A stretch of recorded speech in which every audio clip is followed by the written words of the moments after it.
Kukatpally Y junction నుంచి వెళ్ళి Medchal highway కావచ్చు, అలాగే అటు రాజీవ్ రహదారికి వేగంగా వెళ్ళడం కోసం, తొందరగా వెళ్ళడం కోసం బాలానగర్ ఫ్లైఓవర్ను నిర్మించడం జరిగింది. బాలానగర్లో ఒకప్పుడు బాలానగర్ పేరు చెప్తే మాత్రం ట్రాఫిక్ అంతరాయానికి మారుపేరుగా ఉండేది. బాలానగర్ చౌరస్తాలో ట్రాఫిక్ ఎంత తీవ్రంగా ఉండేది అనేది కూడా ఇక్కడ స్థానిక ప్రజలకు ఎప్పటి తెలిసిన విషయమే. ఇందులో భాగంగానే ఎస్ఆర్డిపి ప్రాజెక్టులో భాగంగా ఈ బాలానగర్ ఫ్లైఓవర్ను నిర్మించడం జరిగింది. బాలానగర్ ఫ్లైఓవర్కి సంబంధించి చూసుకున్నట్టయితే ఒక 1.13 కిలోమీటర్స్ మేర ఈ ఫ్లైఓవర్ని నిర్మించడం జరిగింది. ఈ ఫ్లైఓవర్ పూర్తయిన నేపథ్యంలో పూర్తిగా అసలు ఈ ఫ్లైఓవర్కి సంబంధించిన విశేషాలు ఏ విధంగా ఉన్నాయి, మరి ఈ ట్రాఫిక్ అంతరాయాలకు ఏ విధంగా చెక్ పెట్టింది అనేది కూడా మనం ఈ స్పెషల్ రిపోర్ట్లో చూసే ప్రయత్నం చేద్దాం.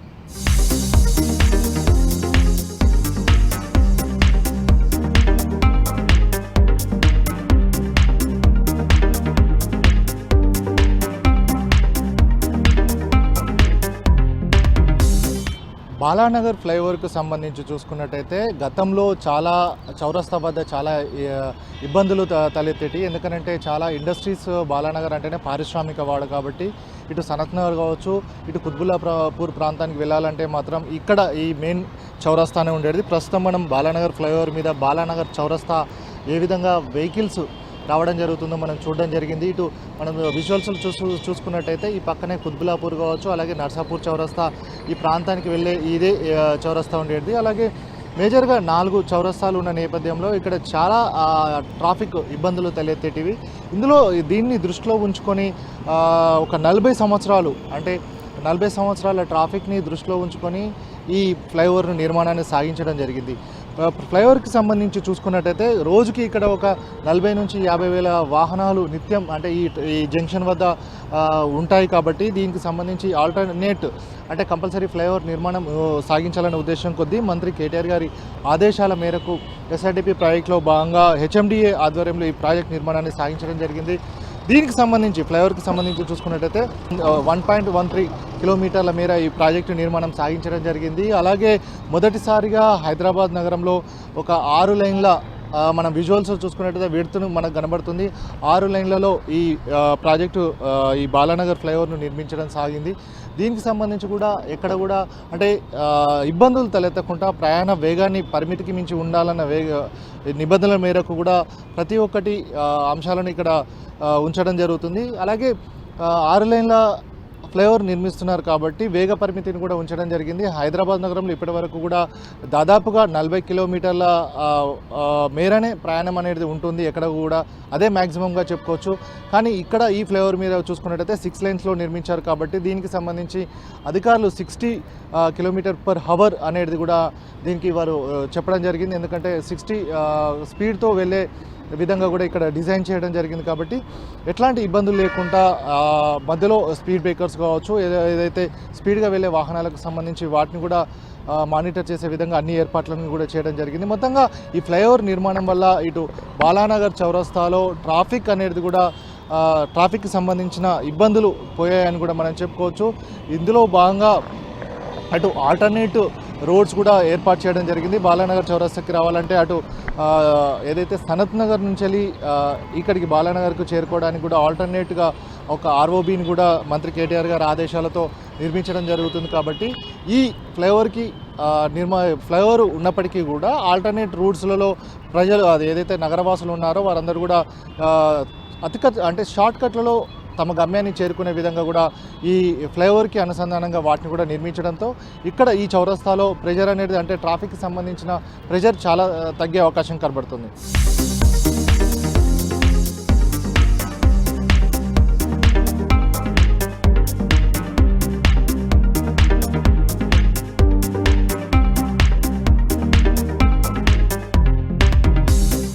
బాలానగర్ ఫ్లైఓవర్కి సంబంధించి ఈ 6 లైన్స్లలో మీడియన్ను కూడా ఏర్పాటు చేయడం జరిగింది. మీడియన్లో మనం చూసుకున్నట్టయితే అంటే 1 వే అంటే ఇంకొక 2 వేలు ఉన్నాయి కాబట్టి ఇన్ అండ్ అవుట్ రెండు మార్గాల్లో వెళ్ళే అవకాశం ఉంటుంది. కాబట్టి మీడియన్ను కూడా ఏర్పాటు చేయడం జరిగింది. మీడియన్లో హెచ్ఎండిఏ అధికారులు అర్బన్ ఫారెస్ట్రీతో వారందరూ కూడా ఇక్కడ మొక్కలను నాటే అంటే ఇబ్బంది లేకుండా అంటే ట్రాఫిక్ వాహనాలు వెళ్ళినప్పుడు రాత్రిపూట కావచ్చు, అలాగే దాని లైట్స్ అనేటివి కూడా ఎదురెదురుగా రావడం వల్ల కొన్ని ఇబ్బందులు తలెత్తుతాయి. కాబట్టి అందులో భాగంగా అలాగే ఈ మొక్కలను నాటే విధంగా మంచి మొక్కలు అంటే అర్బన్ ఫారెస్ట్కి సంబంధించి ఈ ట్రాఫిక్ ఈ ఫ్లైఓవర్ మీద వెళ్తున్నప్పుడు కూడా ఎదురెదురుగా వాహనాలు వెళ్తున్నప్పుడు ఎట్లాంటి ఇబ్బంది కలగకుండా కావచ్చు, అలాగే కొంచెం బ్యూటిఫుల్గా కనబడే విధంగా కూడా మొక్కలను నాటే విధంగా కూడా ఇక్కడ ఏర్పాట్లను చేయడం జరిగింది. దానిలో భాగంగానే ఫ్లైఓవర్ నిర్మాణ సమయంలోనే మీడియాను కూడా ఏర్పాటు చేయడం జరిగింది. అవన్నీ కూడా మనం విజువల్స్లో చూడొచ్చు. అలాగే లైటింగ్కి సంబంధించి చూసుకున్నట్టయితే ఫ్లైఓవర్ 6 లైన్స్ ఉన్న నేపథ్యం కావచ్చు, అలాగే దీనికి సంబంధించి 2 పక్కల కూడా లైటింగ్ కూడా ఏర్పాటు చేయడం జరిగింది. అదంతా కూడా మనం విజువల్స్లో చూసుకున్నట్టయితే ఇక్కడ నుంచి ఇప్పటి వరకు లైటింగ్ చూడొచ్చు. దీంట్లో ఒకేసారి 2 వైపులా కూడా 2 మార్గాల్లో కూడా లైటింగ్ అనేది ఉండే విధంగా కూడా చర్యలు తీసుకోవడం జరిగింది.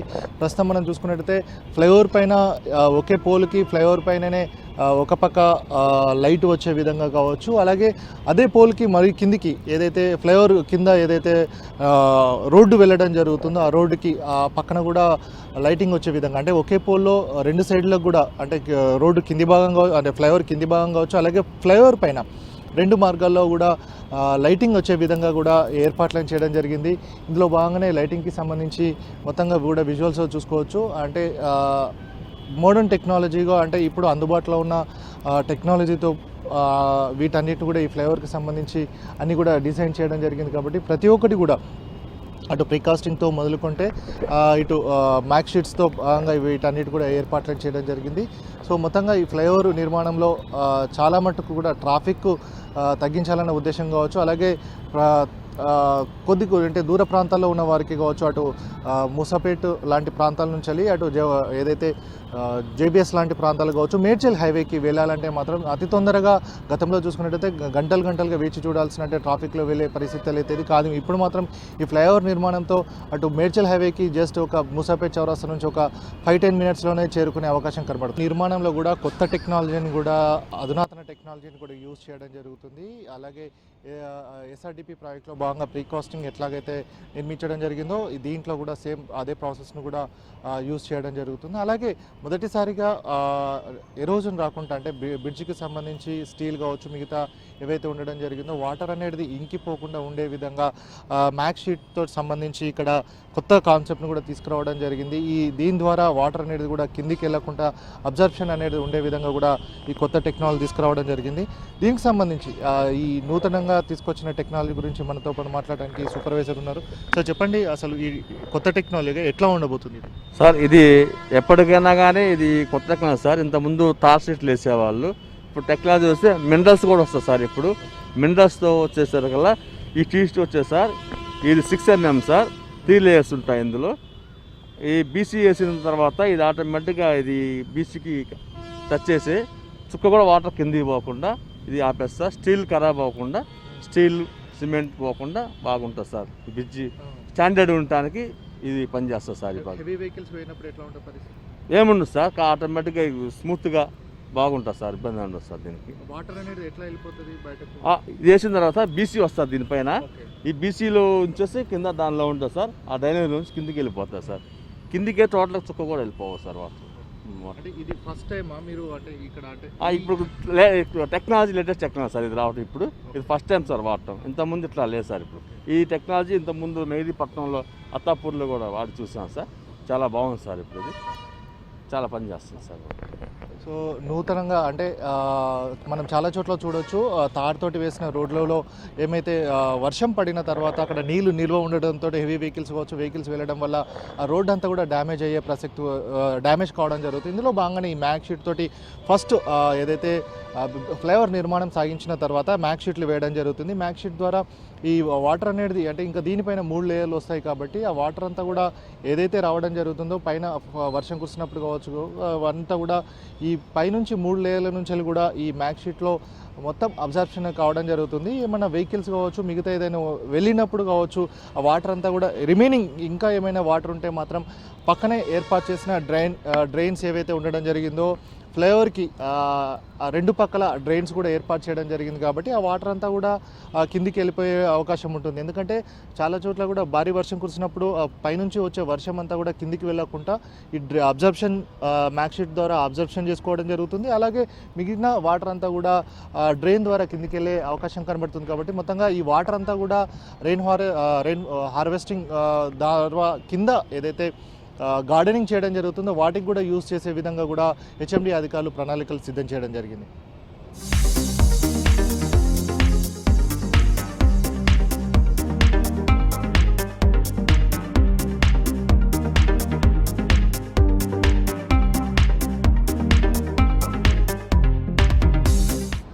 బాలానగర్ ఫ్లైఓవర్ ప్రారంభోత్సవానికి సిద్ధం కావడం జరిగింది. చాలా కాలంగా ఇక్కడ ఉన్న ప్రజలందరూ కూడా తీవ్ర ట్రాఫిక్ ఇబ్బందులు కావచ్చు, అలాగే చాలా ప్రయాణానికి కావచ్చు ఇబ్బందులు తలెత్తేటి. కానీ తెలంగాణ రాష్ట్ర ప్రభుత్వం వచ్చిన తర్వాత అటు జిహెచ్ఎంసీ పరిధిలో ఎస్ఆర్డిపి ప్రాజెక్టులో భాగంగా చాలా అండర్ పాస్లను కావచ్చు ఫ్లైఓవర్లు నిర్మించడం జరిగింది. అలాగే హెచ్ఎండిఏ ప్రతిష్టాత్మకంగా ఈ బాలానగర్ ఫ్లైఓవర్ను నిర్మించడం జరిగింది. అలాగే అనుకున్న సమయంలో అడ్డంకులన్నిటినీ అధిగమించి ప్రారంభోత్సవానికి సిద్ధం కావడానికి ప్రస్తుతం మనతో పాటు మాట్లాడడానికి ఎస్సీ గారు ఉన్నారు. సార్ చెప్పండి, చాలా అడ్డంకులు కూడా అధిగమించి బాలానగర్ ఫ్లైఓవర్ను కూడా సిద్ధం చేయడం జరిగిందా? ఎట్లాంటి ప్రికాషన్స్ తీసుకున్నారు? అలాగే ఈ తొందరగా కంప్లీట్ చేయడానికి గల కారణాలు? గౌరవ పురపాలక శాఖ మంత్రి కేటీ రామారావు గారి ఆధ్వర్యంలో ఈ బాలనగర్ ఫ్లైఓవర్ యొక్క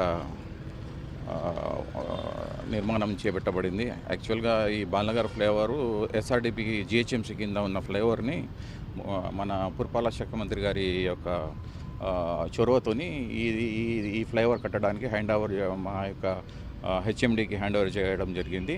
మేము హెచ్ఎండిఏ తరపు నుండి దీన్ని మేము యాజ్ ఎగ్జిక్యూటివ్ బాడీగా మేము పనిచేస్తున్నాము. ఈ బాలనగర్ ఫ్లైఓవర్కి సంబంధించి గవర్నమెంట్ నుండి 387 కోట్లు అడ్మినిస్ట్రేటివ్ శాంక్షన్ ఇచ్చారు. దీనిలో ల్యాండ్ ఎక్విజిషన్కి భాగంగా 265 కోట్లు కేటాయించారు.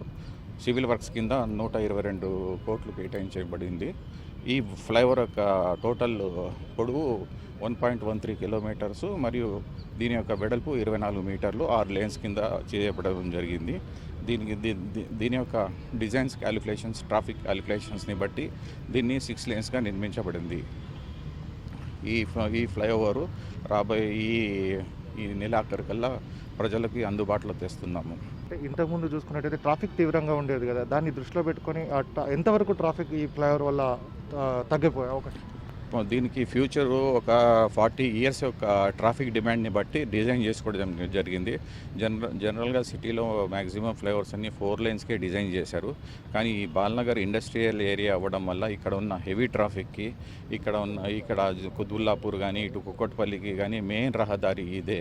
కాబట్టి దీనికి ఒక 40 సంవత్సరాల నుండి దీనిలో ఫ్యూచర్లో పెట్టి దీన్ని డిజైన్ చేసుకొని 6 లేన్స్ కింద డిజైన్ చేయడం జరిగింది. అదే సార్, ఒక ఫ్లైఓవర్ నిర్మించడమే కాకుండా దానికి ఎప్పుడైనా కానీ ఆల్టర్నేట్ రూట్స్ అనేటివి కూడా కావాలి. కాబట్టి అదే ఇంతకుముందే కేటీఆర్ గారు ఆదేశాల మేరకు సనత్ నగర్ ఆర్ఓబి కావచ్చు ఇవన్నీ అవుతున్నాయి. ఇవి ఈ ఫ్లైఓవర్కి ఏమైనా ఫెచ్చింగ్ అవుతాయి? డెఫినెట్గా ఈ ఫ్లైఓవర్కి ఫెచ్చింగ్ అవుతుంది. ఎందుకంటే ఇప్పుడు ఫతేనగర్ ఫ్లైఓవర్ కూడా హెచ్ఆర్డిఎస్ఎల్ కింద వాళ్ళు దాన్ని వైడనింగ్కి ఒక ప్రపోజల్ పెట్టుకున్నారు. అది కూడా కేటీఆర్ పురపాలక శాఖ మంత్రి గారు దానికి కూడా ఫౌండేషన్ స్టోన్ వేయడం జరిగింది. మరొక రోడ్డు ఒకటి ఖైతాన్ నుండి direct Sanath Nagar Toyota showroom వరకు ఒక రోడ్ ప్రపోజల్ ఉంది. దానికి కూడా 40-45 కోట్లు అమౌంట్ కూడా గవర్నమెంట్ నుండి శాంక్షన్ చేయడం జరిగింది. ఆ వర్క్ కూడా హెచ్ఆర్డిసిఎల్ వాళ్ళు చేపడుతున్నారు. సార్ అలాగే ఈ ఫ్లైఓవర్ నిర్మాణం సమయంలో చూసుకున్నట్టయితే ఒక గ్యాస్ పైప్ లైన్ అడ్డు రావడం కావచ్చు, అలాగే సబ్స్టేషన్కి సంబంధించిన వైర్లు కావచ్చు, చాలా సందర్భాల్లో కేటీఆర్ గారు కూడా దాన్ని ఇనిషియేట్గా తీసుకొని చెప్పడం జరిగింది. ఆ ఇనిషియేషన్ లేకపోతే ఎట్లా ఉండేది అసలు పరిస్థితి? డెఫినెట్గా మా యొక్క మంత్రి గారు ఏదైతే ఉన్నారో కేటీఆర్ గారు ఇందులో ఈ బాలనగర్ ఫ్లైఓవర్ విషయంలో ఆయన చాలా ఇంట్రెస్ట్గా ఇన్వాల్వ్ అయినారు. ఆయన మాకు ఏ ఇబ్బంది వచ్చినా యూటిలిటీ షిఫ్టింగ్స్, ఈ కేబుల్ షిఫ్టింగ్స్ కానీ gas pipe line shifting, even మేము ల్యాండ్ ఎక్విజిషన్ చేసేటప్పుడు కూడా పార్టీ వాళ్ళ ఎవరైతే ఇబ్బంది పెడుతున్నారో కోర్టుకు వెళ్ళారో వాళ్ళని కూడా పర్సనల్గా ఆయన ఆఫీస్కి పిలిపించి వాళ్ళకి కొన్ని హామీలు ఇచ్చి ఈ ఫ్లైఓవర్ నిర్మాణానికి ఉన్న అడ్డంకుల్ని తొలగించడానికి చాలా కృషి చేశారు. సార్ అలాగే 6 lanes కాబట్టి వేగం పరిమితి అనేది ఉండాలి కదా, అంటే చాలా వేగంగా కూడా వెళ్తుంటారు హైవే కాబట్టి, దానికి పరిమితికి సంబంధించి ఏమన్నా డిజైన్ చేస్తున్నారు? దీనికి ఇది 60 కిలోమీటర్స్ పర్ అవర్ కింద స్పీడ్కి డిజైన్ చేసుకోవడం జరిగింది. జనరల్గా సిటీలో ఉన్న ఫ్లైఓవర్స్కి 60 కిలోమీటర్స్ అంత స్పీడ్ అయితే ట్రాఫిక్ ఉన్న ట్రాఫిక్కి 60 కిలోమీటర్స్ అయితే రాదు, కానీ మ్యాక్సిమం స్పీడ్ మేము 60 కిలోమీటర్స్కి డిజైన్ చేసుకోవడం జరిగింది. అలాగే సార్ లైటింగ్కి సంబంధించి అంటే విడ్త్ చాలా కనబడుతుంది కదా, బ్యూటీకి సంబంధించి కూడా ఏమైనా ఇనిషియేట్ తీసుకుంటున్నారు? బ్యూటీ అంటే సెంట్రల్ మీడియన్లో మేము సెంట్రల్ మీడియన్ 1 మీటర్ విడ్త్తో కర్వ్ వేస్తున్నాము. దీనిలో కొన్ని పూల తోటలు అట్లాంటివి పెట్టి కొంచెం సుందరీకరణ గురించి మేము అర్బన్ ఫారెస్ట్రీ వాళ్ళతో కన్సల్టేషన్ చేస్తున్నాము, ఫారెస్ట్ డిపార్ట్మెంట్ వాళ్ళతో. వాళ్ళ యొక్క సజెషన్స్ని బట్టి మేము ముందుకెళ్తున్నాము. ఇవన్నీ కూడా ప్రజలకు ఎక్కడ ఇబ్బంది జరగకుండా ఉండాలి, ప్రజలకు ట్రాఫిక్ సమస్యల మీద ఇబ్బంది పడుతూ ఉన్నారని చెప్పి దాన్ని పెద్ద ఎత్తుగా ఈరోజు మనం హైదరాబాద్ నగరంలో 5 సంవత్సరాల్లో కొన్ని వేల కోట్ల రూపాయలు పెట్టి మా కేటీఆర్ గారి నాయకత్వంలో బ్రిడ్జ్లు ఏర్పాటు చేసుకున్నాం. నిజంగా ఇక్కడ 150 ఫీట్ల రోడ్డు దీన్ని వైండింగ్ చేసుకొని, అదేవిధంగా 390 కోట్లు పెట్టి సుమారు దాంట్లో 200-250 కోట్ల రూపాయలు ఎక్కడైతే పొరపట్టిస్ ఉన్నాయో వాళ్ళందరినీ ఎక్వైర్ చేసి, వాళ్ళు కూడా 10 రూపాయలు చాలా నష్టపోతాం బీదోళం అంటే కూడా వాళ్ళకు అదనంగా కూడా డబ్బులు ఇచ్చి వాళ్ళందరినీ కూడా వికెట్ చేపించి దీన్ని రకంగా సిద్ధం చేసుకున్నాం. తొందరలో అందుబాటు రాబోతూ ఉంది. మా ముఖ్యమంత్రి గారి చేతుల మీద కానీ మా కేటీఆర్ గారి చేతుల మీద కానీ దీన్ని ఇనాగ్రేషన్ చేసుకోబోతా ఉన్నాం.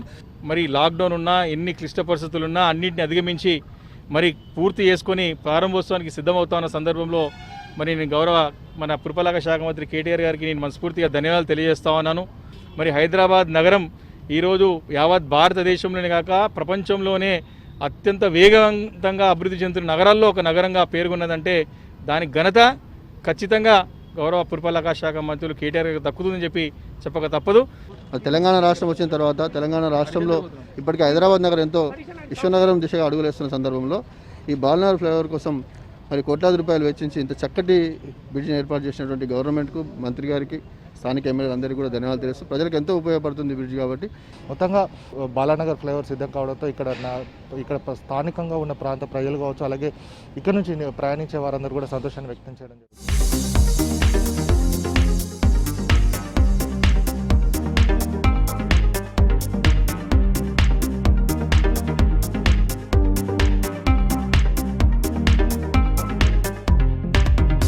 గతంలో చూసుకున్నట్టయితే బాలానగర్ చౌరస్తాలో చాలా ట్రాఫిక్ ఇబ్బందులు ఉండేది, ఎందుకంటే చాలా పారిశ్రామిక వాడ కాబట్టి ఇక్కడ నుంచి వెళ్ళి చాలామంది కూడా తమ పనుల కోసం రావడం జరుగుతుంది, ఉద్యోగరీత్యా రావడం జరుగుతుంది, చాలా తీవ్రమైన ట్రాఫిక్ ఇబ్బందులు ఎదుర్కొనేవారు. కానీ ఈ ఫ్లైఓవర్ నిర్మాణంతో ఇక్కడ ఈ చౌరస్తా నుంచి చాలా చోట్లకు వెళ్ళేవారు, అటు నార్సాపూర్ కావచ్చు, కుర్బులాపూర్ కావచ్చు, మిగతా ప్రాంతాలకు వెళ్ళేవారందరూ కూడా చాలా తక్కువ సమయంలో వెళ్ళే అవకాశం కనబడుతుంది. అలాగే ఈ 6 లైన్లతో నిర్మించిన ఈ బాలానగర్ ఫ్లైఓవర్కి సంబంధించి కూడా 60 స్పీడ్తో వెళ్ళే విధంగా కూడా ఇక్కడ ఏర్పాట్లను చేయడం జరిగింది. మొత్తంగా మీడియన్స్ కావచ్చు, లైటింగ్ సిస్టమ్ కావచ్చు, అన్నీ కూడా అధునాతన టెక్నాలజీతోటి ఈ ఫ్లైఓవర్ నిర్మాణంలో వాటన్నిటి కూడా ఉపయోగించడం జరిగింది. మొత్తంగా బాలానగర్ ఫ్లైఓవర్ అందుబాటులోకి రావడంతో ఇక్కడ స్థానికంగా ఉన్న ప్రజలు గతంలో చాలా ఇబ్బందులు ఎదుర్కొనేవారు, ఇప్పుడు మాత్రం ఈ ఫ్లైఓవర్ అందుబాటులోకి వస్తుండడంతో చాలా సంతోషాన్ని కూడా వ్యక్తం చేయడం జరుగుతుంది. వీడియోస్ నరసింహతో గణేష్ టీ న్యూస్.